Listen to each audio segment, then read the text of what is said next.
నిర్మల్ జిల్లా Dilawarpur ethanol factory వ్యవహారంపై ప్రభుత్వం స్పందించింది. గత ప్రభుత్వం పరిశ్రమకు ఇచ్చిన అనుమతులపై పునరాలోచిస్తామని స్పష్టం చేసింది. ఇదిలా ఉంటే బీఆర్ఎస్ హయాంలో ఇథనాల్ పరిశ్రమకు అనుమతులు ఇచ్చారు.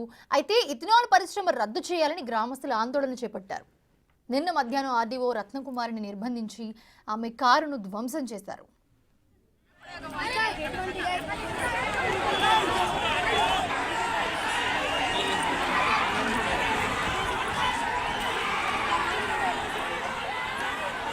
అలాగే ఈ నేపథ్యంలో చూసుకుంటే కొందరు ఆందోళనకారులను పోలీసులు అదుపులో కూడా తీసుకున్నారు. ఈ క్రమంలో పోలీస్ వాహనాలను గ్రామస్తులు అడ్డుకున్నారు.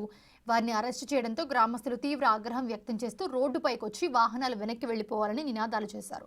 ఇథనాల్ పరిశ్రమ తరలించే వరకు ఎన్ని అక్రమ అరెస్టులు చేసినా భయపడేది లేదని హెచ్చరించారు. వాళ్ళంతా వందల సంఖ్యలో గ్రామస్తులు బయటికి రావడంతో గ్రామంలో భయాందోళనకర వాతావరణం అయితే నెలకొంది.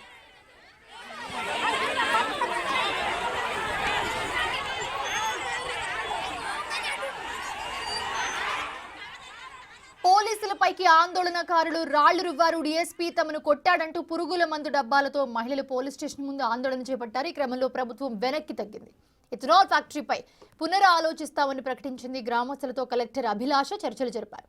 ఫ్యాక్టరీ పనులు నిలిపివేయాలని ఆదేశాలు జారీ చేశారు. నివేదికను ప్రభుత్వానికి పంపిస్తామని చెప్పారు.